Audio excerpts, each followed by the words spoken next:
وقال اللہ تبارک و تعالی فی شان حبیبہ الکریم ان اللہ و ملائکتہ یصلون علی النبی یا ایہا الذین آمنوا صلوا علیہ وسلموا تسلیما اللہم صلی علی سیدنا و مولانا محمد وعلی آل سیدنا و مولانا محمد وبارک وسلم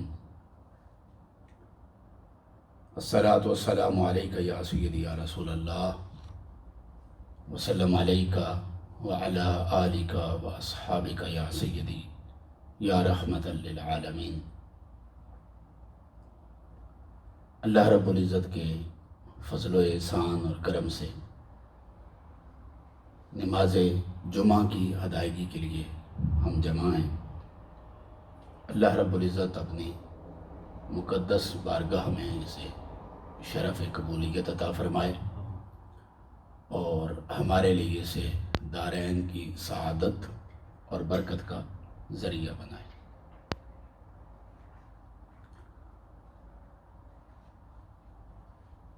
قرآن مجید فرقان حمید کی ایک مقدس آیا کے چند الفاظ میں نے عنوان گفتگو کے طور پر تلاوت کیے ہیں، جن میں دین اسلام کے حوالے سے اللہ رب العزت نے ارشاد فرمایا ہے کہ اللہ کے نزدیک ان الدین عند اللہ الاسلام، کہ دین اللہ کے نزدیک اسلام ہی ہے۔ دین سے مراد سسٹم آف لائف، زندگی گزارنے کا ڈب، طریقہ، زندگی کی ویلیوز متعین کرنے کا نظام، وہ اسلام۔ اور دوسرے مقام پر اللہ پاک نے ارشاد فرمایا ہمیں حکم دیتے ہوئے کہ ادخلوا فی السلم کافہ، کہ تم سارے کے سارے اسلام میں داخل ہو جاؤ۔ تو یہاں پر دخول اسلام میں اسلام کا حکم دیا جا رہا ہے کہ اللہ رب العزت نے اہل ایمان سے خطاب کرتے ہوئے فرمایا کہ تمہارے لیے اب سسٹم آف لائف جو ہے وہ اسلام متعین کرے گا، کیونکہ یہ بہت بیلنسڈ نظام، یہ ایک ہی وقت میں اللہ کے ساتھ تعلق کیسے استوار کیا جائے اور کیسے قائم رکھا جائے اس کے بارے میں بھی رہنمائی دیتا ہے، اور اللہ کی مخلوق کے ساتھ تعلق کیسے استوار کیا جائے اور کیسے استوار رکھا جائے اس حوالے سے بھی رہنمائی مہیا کرتا ہے، فراہم کرتا۔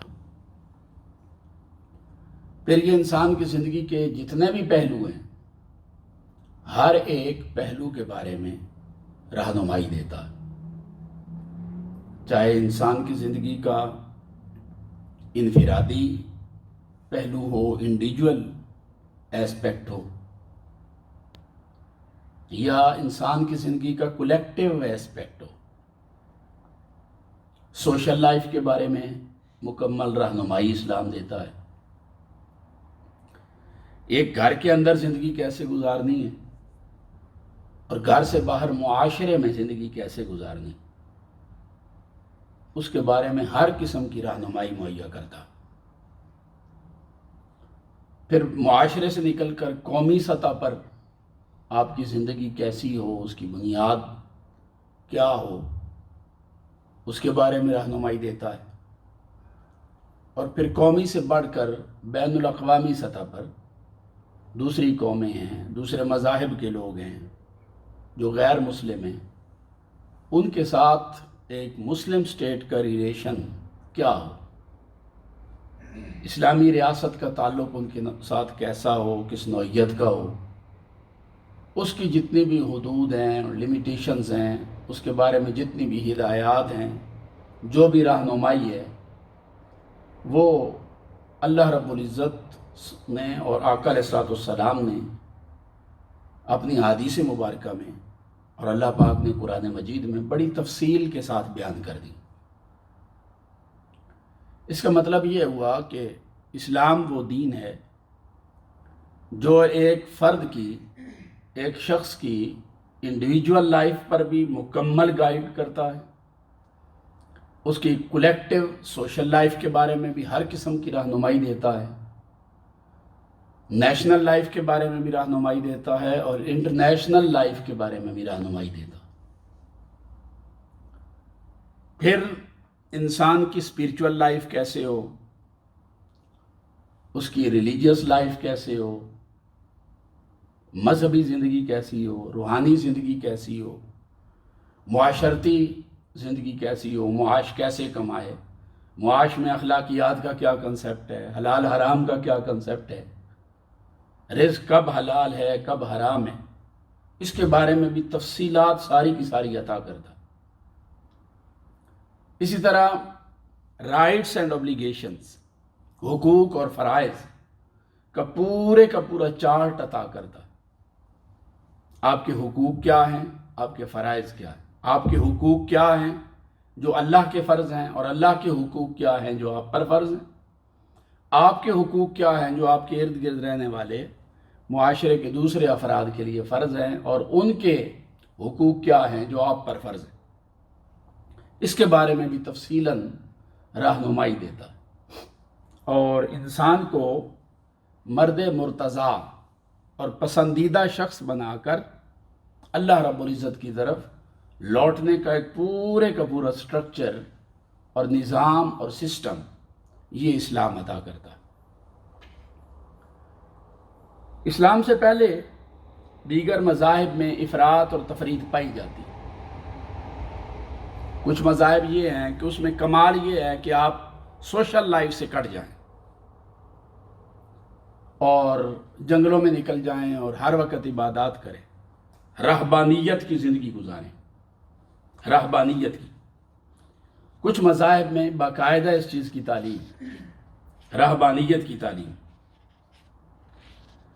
اور کچھ مذاہب ہیں وہ صرف سوشل لائف کو پروٹیکٹ کرتے ہیں،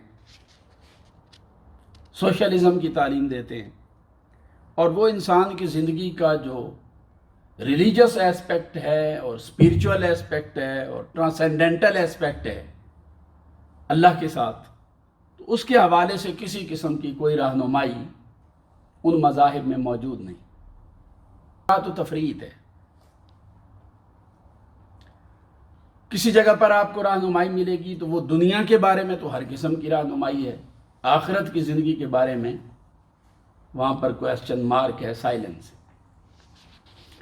اس اعتبار سے اگر اسلام کو دیکھا جائے تو اسلام بہت زیادہ بیلنسڈ اور زندگی کے ہر شعبے کے بارے میں بڑی شاندار تعلیمات عطا کرتا ہے اور رہنمائی عطا کرتا ہے، اور زندگی کا کوئی شعبہ ایسا نہیں جس کے بارے میں اللہ اور اللہ کے رسول صلی اللہ علیہ وآلہ وسلم نے براہ راست بہت زیادہ بیلنسڈ رہنمائی مہیا نہ کی۔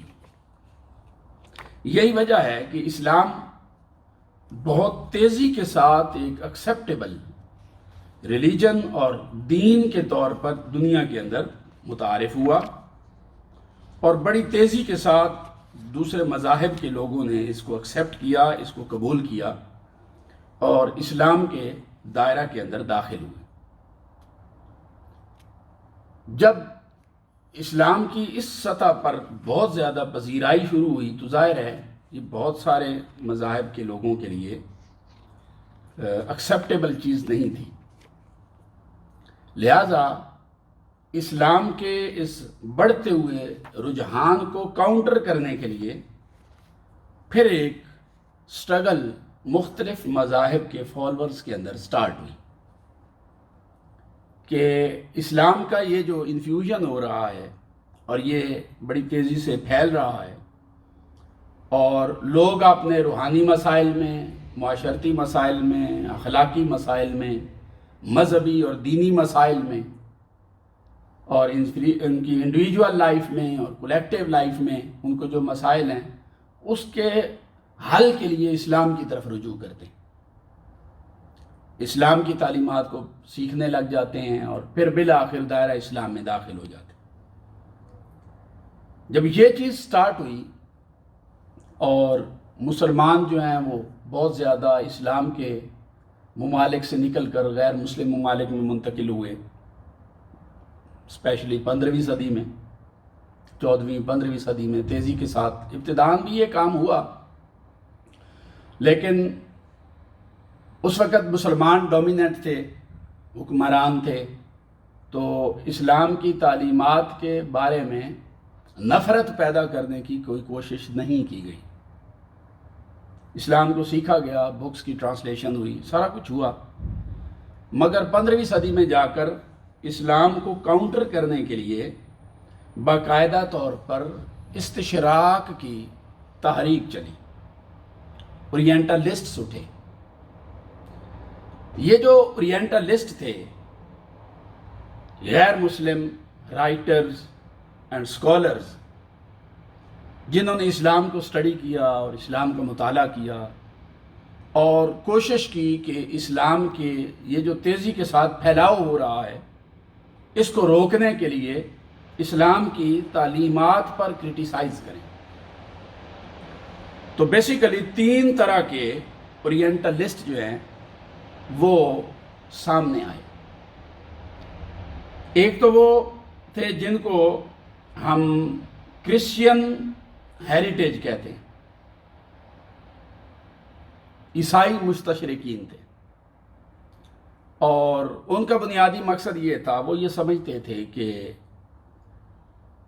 اسلام جو ہے وہ تیزی کے ساتھ پھیل رہا ہے نا، تو یہ عیسائیت کی راہ میں اور عیسائیت کے پھیلاؤ کی راہ میں سب سے بڑی رکاوٹ ہے۔ جب تک اس کو کاؤنٹر نہیں کیا جائے گا شاید ہمارا مذہب اور ہمارا ریلیجن ترقی نہ کر سکے۔ تو ان کے کچھ اسکالرز اٹھے اور انہوں نے اسلام کے بارے میں اسٹڈی کی اور ایک بہت نیرو ایسپیکٹ جو ہے اسلام کے بارے میں انہوں نے اپنی سوسائٹی میں انٹروڈیوس کروانے کی کوشش کی۔ دوسرا گروہ جو ہے وہ اوریجنلی یہودی تھا، تو ان کے پیش نظر صرف یہودیت کا فروغ تھا یا اپنے کچھ مسائل تھے، تو یہ جیو تھے، تو انہوں نے بھی اسٹرگل کی ہے اسلام کو کاؤنٹر کرنے اور اسلام کو آگے بڑھنے سے روکنے کے لیے، روک لگانے کے لیے کہ ان کی نسلیں وہ اسلام کی طرف نہ جائیں۔ اور تیسرا جو گروہ تھا وہ کلونیلزم کا تھا، استعمار کا۔ استعماری طاقتیں وہ تھیں جو اپنے علاقے سے نکل کر دوسرے ممالک میں جا کر وہاں کے سورسز اور وسائل پر قبضہ کرنا چاہتے تھے، وہاں پر وہ اپنا سسٹم لے کر جاتے اور ان ممالک کے وسائل پر قبضہ کرتے اور اپنی حکومتیں قائم کرتے اور اپنی کالونیز قائم کرتے تھے وہاں۔ تو ایک طبقہ اسکالرز کا ان لوگوں نے بھی پیدا کیا کہ وہ جائیں اور اس علاقے کے ریلیجن کو اسٹڈی کریں، وہاں کے کلچر کو اسٹڈی کریں، لوگوں کے رہن سہن کو اسٹڈی کریں، ان کی پسند ناپسند کو اسٹڈی کریں، اور یہ دیکھیں کہ ان لوگوں کو کون کون سے ٹیکٹکس کے ذریعے، کون کون سے حربوں کے ذریعے ہم اپنی غلامی میں زیادہ دیر تک رکھ سکتے۔ تو تیسرا طبقہ اورینٹلسٹ کا جو تھا، انہوں نے اس مقصد کے لیے اسلام کو اسٹڈی کیا ہے ایسٹ کے اندر، کہ سب کنٹیننٹ کے اندر اور کئی اسلامی ممالک کو اپنی کالونیز کے اندر ہم کیسے بدل سکتے ہیں۔ تو 3 طرح کے طبقات نے اسلام کے بارے میں اسٹڈی کی ہے، اسلام کا آگے بڑھتا ہوا جو اثر اور رسوخ ہے اس کو روکنے کے لیے اور اسلام کو کاؤنٹر کرنے کے لیے۔ تو ایک کا اوریجن کرسچین تھا، ایک کا جوئش، اور تیسرا استعمار کے تھے جو کلونیل سسٹم پوری دنیا کے اندر پیدا کرنا چاہتے تھے۔ یہ 3 طرح کے لوگ سامنے آئے۔ اب جب ہم اورینٹلسٹ کو دیکھتے ہیں تو ان 3 طرح کے لوگوں کی جو اوورآل اسلام کے بارے میں اپروچ آتی،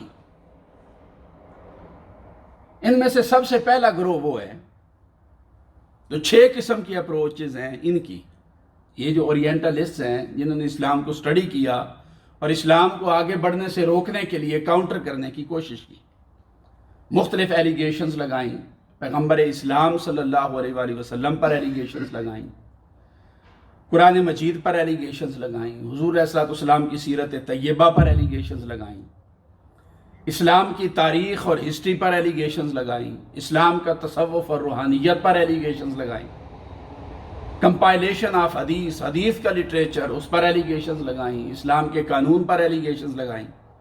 تو ہر جگہ پر انہوں نے کوشش کی کہ اسلام کے بارے میں کنفیوژنز پیدا کریں، التباسات پیدا کریں، تاکہ یہ اپنی آنے والی نسلوں کو اسلام کی طرف آنے سے منع کر سکیں اور روک سکیں۔ یہ بیسک موٹیو یہی تھا۔ اب اس میں جو پہلا گروہ ہے اس نے یہ کوشش کی، انہوں نے یہ میسج دیا کہ اسلام بھی نینوا، بابل، مصر اور ہند کی تہذیبوں کی طرح ایک مٹی ہوئی تہذیب ہے۔ ایک وقت تھا نینوا کی تہذیب تھی، ہر کوئی مانتا تھا اس کو، آج مٹ گئی، اس کا کوئی نام و نشان نہیں۔ ہندو تہذیب مٹ گئی، بابل کی تہذیب بھی مٹ گئی، مصر میں فراعین کا دور تھا اور طوطی بولتا تھا، ان کا ایک دور تھا، بڑا کمال تھا ان کا، وہ تہذیب بھی بالآخر مٹ گئی۔ تو پہلا طبقہ اورینٹلسٹ کا یہ ہے، وہ ہے جو اسلام کو ایک مٹی ہوئی تہذیب کے طور پر دیکھتا ہے، اور ان کے نزدیک اسلام سے پہلے جتنی بھی تہذیبیں تھیں ان سب نے اسلام کے اوپر اثر ڈالا، اور ان کے نزدیک اسلام کے پاس جو کچھ ہے یہ پہلے کی تہذیبوں سے کچھ ادھر سے لے لیا، کچھ ادھر سے لے لیا، وہاں سے اکٹھا کر کے ایک نیا ریلیجن بنا دیا گیا۔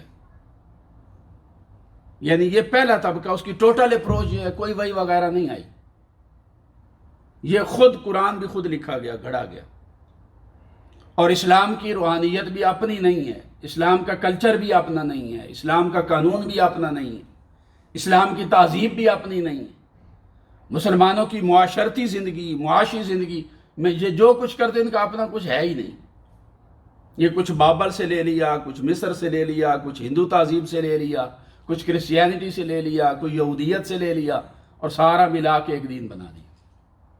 یہ پہلے طبقے کی جو اپروچ ہے، میں نے اس کا خلاصہ آپ کے سامنے رکھا ہے۔ ان کے نزدیک اسلام کا جو اسلام کی سویلائزیشن ہے اور اسلام کی معاشرت ہے اور اسلام کا ادب اور اسلام کا کلچر جو ہے، یہ اسلام نے دور جاہلیت سے حاصل کیا ہے۔ یہ سارا ورثہ اسلام کا کلچر، اسلام کا ادب، اسلام کی تہذیب اور سویلائزیشن، یہ سب عربوں کی دور جہالت سے انہوں نے اخذ کی۔ جو کچھ وہی عربوں کے پاس تھا وہی آج اسلام اسی کو اٹھا کے چل رہا ہے، ان کا اپنا کچھ نہیں۔ یہ پہلا ویو پوائنٹ ہے اسلام کے بارے میں۔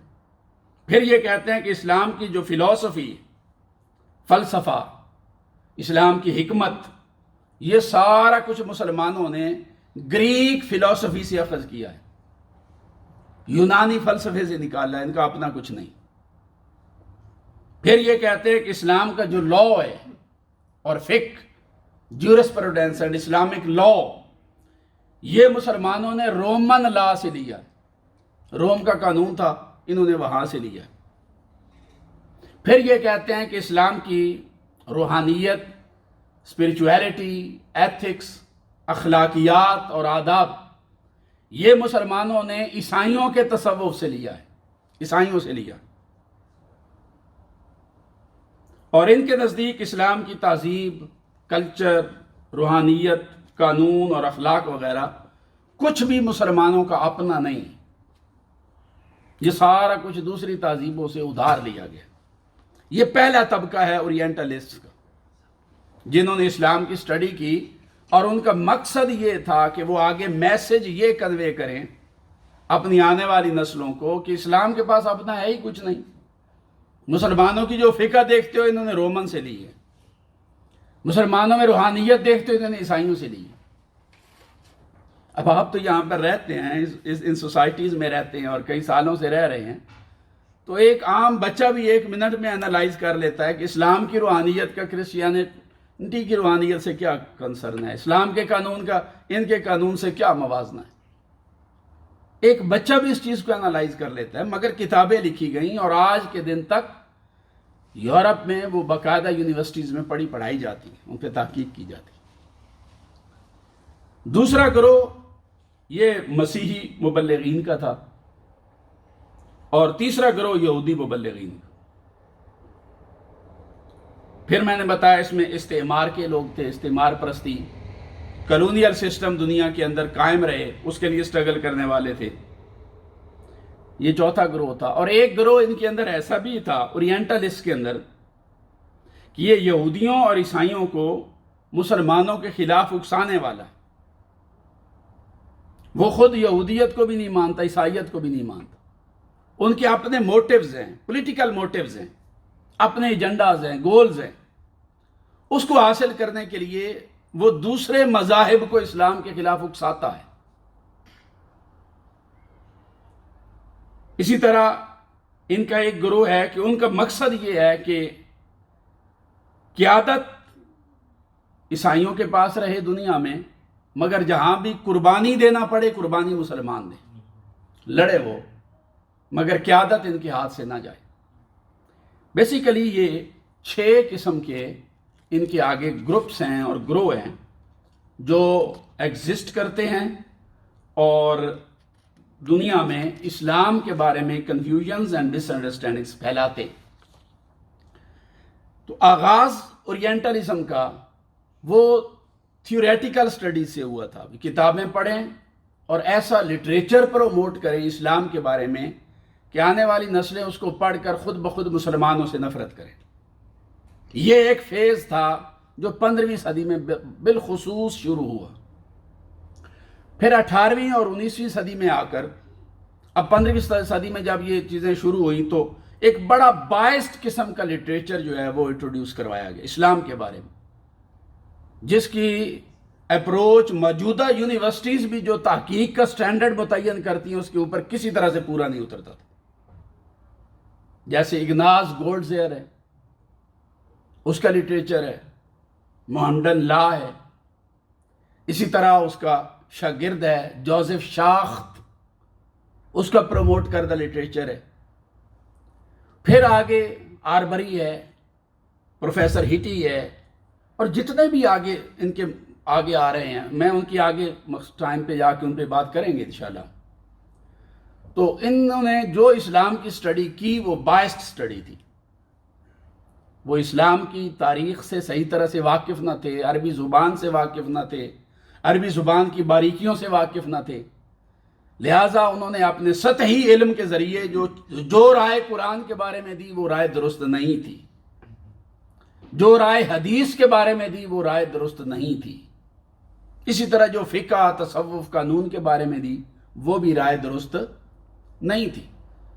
مگر رزلٹ کیا ہوا؟ وہ جو بکس لکھی گئیں وہ بائسڈ، ان کو پڑھ کے گریجولی آگے جا کر یہ جو اورینٹلسٹ تھے ان کے اندر شدت آتی گئی، سختی آتی گئی، ابیوسو لینگویج آتی گئی، اور انہوں نے مطلب اس حد تک کہا کہ اگر تمہیں کوئی حضور علیہ السلام کی یا مسلمانوں کے نبی کی شخصیت میں کوئی چیز بھی پازیٹیو اور کمال نظر آ جائے تو یہ بھی بڑے تعجب کی بات ہے۔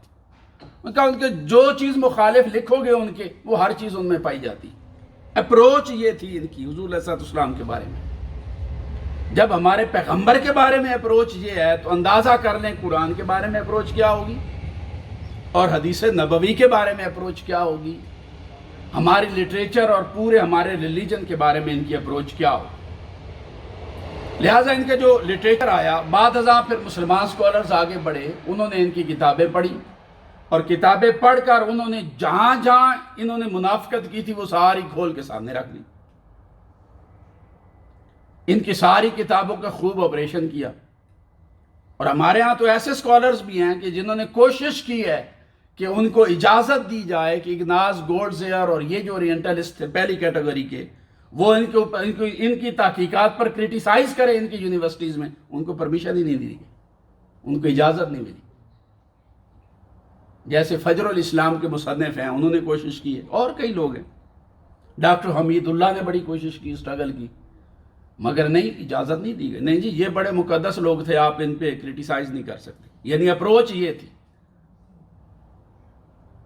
تو اب یہ جو لوگ تھے، بعد ازاں جب مسلمانوں نے ان کی ساری جو ریسرچ تھی اس کو باعث ثابت کیا اور غلط ثابت کیا اور اس پر لٹریچر دیا، تو انہوں نے پھر 1973 میں پیرس میں ایک کانفرنس انہوں نے بلوائی، اور وہ بین الاقوامی ان کی کانفرنس تھی. اور اس میں انہوں نے یہ فیصلہ کیا کہ آئندہ یہ اپنے لیے اورینٹلسٹ یا مستشرقین کا لفظ استعمال نہیں کریں گے، بلکہ یہ اپنے لیے عرابسٹس کا لفظ استعمال کریں گے. مستعربون، یہ عرابسٹ ہیں، اورینٹلسٹ نہیں ہیں. یہ ٹرم اپنے لیے استعمال کریں گے، یا یہ اپنے لیے اسلامسٹ کی ٹرم استعمال کریں گے، یا یہ اپنے لیے ہیومنسٹ کی ٹرم استعمال کریں گے. یہ ہیومنسٹس ہیں، یہ العلوم الانسانیہ، انسانی علوم کے بارے میں لکھنے والے.